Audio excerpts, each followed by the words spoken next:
कि मैं वार्ड में गई तो वहाँ एक पेशेंट के अटेंडेंट बेड पे बैठ के खाना खा रहे थे। उन्होंने कहा भी बेड में बैठ के खाना नहीं खाना, वैसे पेशेंट का बेड है, अपना बेड है। उन्होंने बड़ी अब्यूजिव लैंग्वेज यूज़ करी और उनको बोला कि अभी लोग आ रहे हैं और तुमको घसीट के बाहर निकालेंगे। हमारे जो एक लेडी कलीग हैं जिनके बारे में काफ़ी अपशब्द बोले गए थे, उन्होंने एक FIR लॉन्च करी है और वो लॉन्च हुई, उन्होंने कंप्लेंट डाली थी पुलिस में, तो उनकी FIR लॉन्च हो गई है।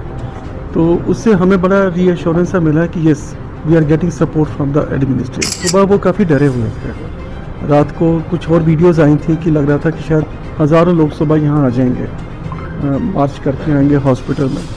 और हमारे जो यंग डॉक्टर्स हैं, जूनियर्स जो J&K से बाहर के हैं, यहाँ पे स्पेशलाइजेशन कर रहे हैं, वो अपना बैग पैक कर चुके थे कि हम लोग चले जाएंगे। हम पे विश्वास करिए, यहाँ पे डॉक्टर्स चोर नहीं है, कोई बूचर नहीं है, कोई आपको लूटने वाला नहीं बैठा, सारे सिंसियरली काम करने वाले। ओवरऑल मैं कह सकता हूँ कि बिल्कुल नॉर्मल वर्किंग चल रही है हमारी। कल का दिन हमारी OPD सस्पेंडेड थी क्योंकि उन्होंने अपनी ग्रीवेंसेस रजिस्टर करी थी हमारे पास, हम लोगों ने आगे सरकार के साथ टेकअप करी थी और उसी का रिज़ल्ट हुआ कि हमारे जो एक लेडी कलीग हैं जिनके बारे में काफ़ी अपशब्द बोले गए थे, उन्होंने एक FIR लॉन्च करी है और वो लॉन्च हुई, उन्होंने कंप्लेंट डाली थी पुलिस में, तो उनकी FIR लॉन्च हो गई है। तो उससे हमें बड़ा रीअश्योरेंस मिला कि yes we are getting support from the administration. बाकी ओवरऑल देखें, हमें सरकार की और लोकल डिस्ट्रिक्ट एडमिनिस्ट्रेशन की बहुत सपोर्ट रही है।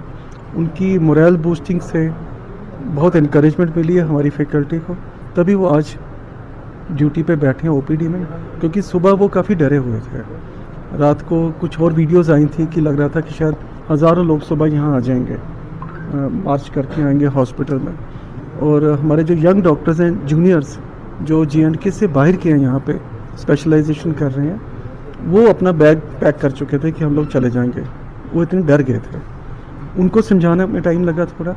कुछ मेरे फैकल्टी कलीग से आपस में डिफरेंस ओपिनियन था कि जब इतना स्केरी एटमॉस्फेयर है, हम OPD आज स्टार्ट करें या ना करें।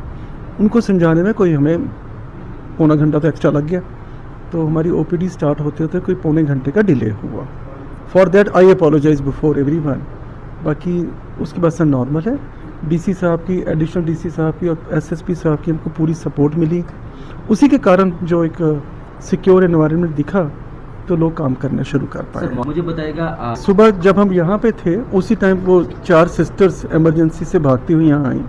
One of them was really weeping, रो रही थी वो कहती कि मैं वार्ड में गई तो वहाँ एक पेशेंट के अटेंडेंट बेड पे बैठ के खाना खा रहे थे। उन्होंने कहा भी बेड में बैठ के खाना नहीं खाना, वैसे पेशेंट का बेड है, अपना बेड है।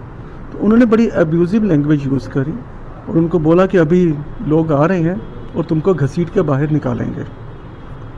उनमें एक लेडी जो नेचुरली जो ड्यूटी पे आया है, सिंसियरली काम करने वाला है, उसको आते ही इस तरह का कोई बोले तो वो सारे भागते हुए यहीं आ गए थे। तो थोड़ा सा जो हम अपनी OPD स्टार्ट करने की बातें बीच में उनकी वाली सिचुएशन आ गई, तो it took us nearly 15-20 minutes to resolve that crisis और उन जेंटलमैन के खिलाफ FIR लॉन्च करी गई है। ऐसे भी मैं MLA साहब के ऊपर कोई एक्शन ले सकता हूँ, मेरी पावर में FIR आपने लॉन्च किया? हमने FIR भी लॉन्च नहीं करी क्योंकि वो एक सीनियर रिस्पॉन्सिबल सिटीजन है, इलेक्टेड रिप्रेजेंटेटिव हैं।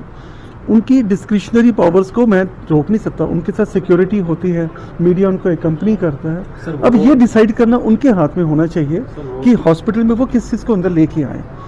हमें भी बुरा लगता है जिस एरिया में मैं नहीं जाता, जैसे लेबर रूम है, लेडीज़ वार्ड्स हैं, गायनिकोलॉजी का डिपार्टमेंट है। एज प्रिंसिपल मैं भी जब हॉस्पिटल में राउंड करने जाता हूँ, मैं उन वार्ड्स में नहीं जाता। जब मैंने अंदर जाके पेशेंट का कोई भला नहीं करना तो मैं पेशेंट्स की प्राइवेसी क्यों अफेक्ट करूँ। मैं एज प्रिंसिपल भी लेडीज़ वार्ड्स में या लेबर रूम में नहीं जाता, सिर्फ बाहर आवाज़ लगा लेता हूँ। जो कंसर्न कंसल्टेंट या रजिस्टर ड्यूटी पे, तो बच्चे हाँ सब ठीक है, कोई परेशानी तो नहीं, मेरा काम है। आपने कहा कि मीडिया पेशेंट्स की प्राइवेसी अफेक्ट होती है और इतने ज़्यादा लोग जब अंदर हमारे क्रिटिकल केयर एरियाज़ में आ जाते हैं तो वहाँ इन्फेक्शन फैलने का खतरा भी होता है। वहाँ जितना हमने कई जगह पर बिल्कुल इन्फेक्शन फ्री एटमॉस्फेयर क्रिएट कर रखा होता है, वो सारा ख़राब हो जाता है। उस पर 2-3 बार मैंने आपके थ्रू भी, आपके माध्यम से 1-2 बार बताया भी था कि ऐसे नहीं होना चाहिए। अब क्या है कि प्रोटोकॉल में वो मेरे से बड़े ऊपर हैं, मैं उनको डायरेक्टली नहीं कह सकता आप ऐसा मत करिए। और एक रिस्पॉन्सिबल सिटीज़न के तौर पर अगर खुद ही ऐसा सोचें तो बहुत अच्छा रहेगा। यही मैसेज है पब्लिकली मेरा एक ही मैसेज है कि हम पे विश्वास करिए। यहाँ पे डॉक्टर्स चोर नहीं है, कोई बूचर नहीं है, कोई आपको लूटने वाला नहीं बैठा, सारे सिंसियरली काम करने वाले हैं। और उसी का रिजल्ट मैं आपको बताऊं, मैंने कल भी कहा था, नंबर में हम बहुत कम है।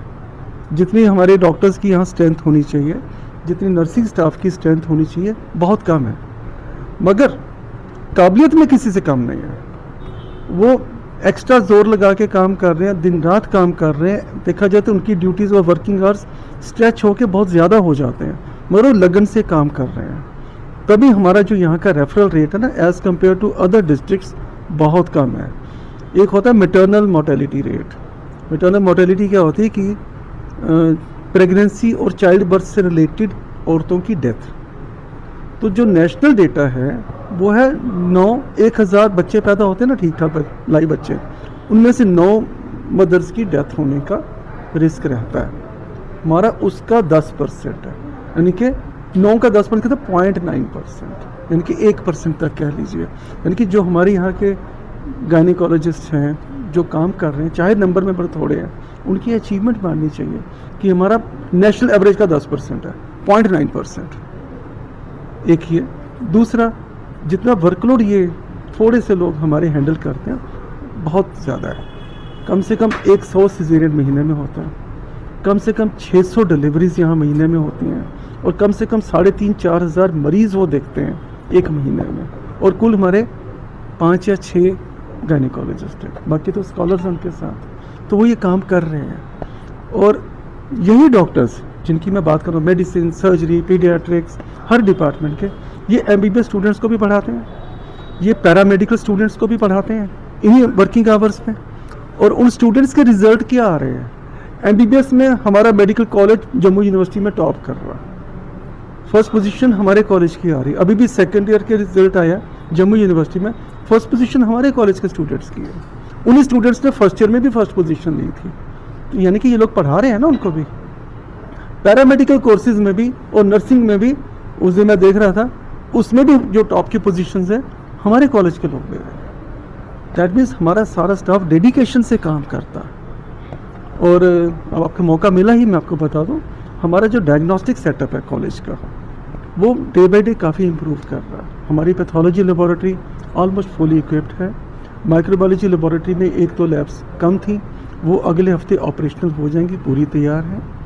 हमने नई 2 डिजिटल एक्सरे मशीन्स स्टार्ट करी हैं परसों, क्योंकि इतना रेस्टलेसनेस चल रही थी तो मैं आपको ये बता नहीं पाया। 2 digital advanced digital x ray machines, हमारी इंस्टॉलेशन का टाइम लग गया था। काफ़ी सोफिस्टिकेटेड और सेंसिटिव इंस्ट्रूमेंट्स हैं, इक्विपमेंट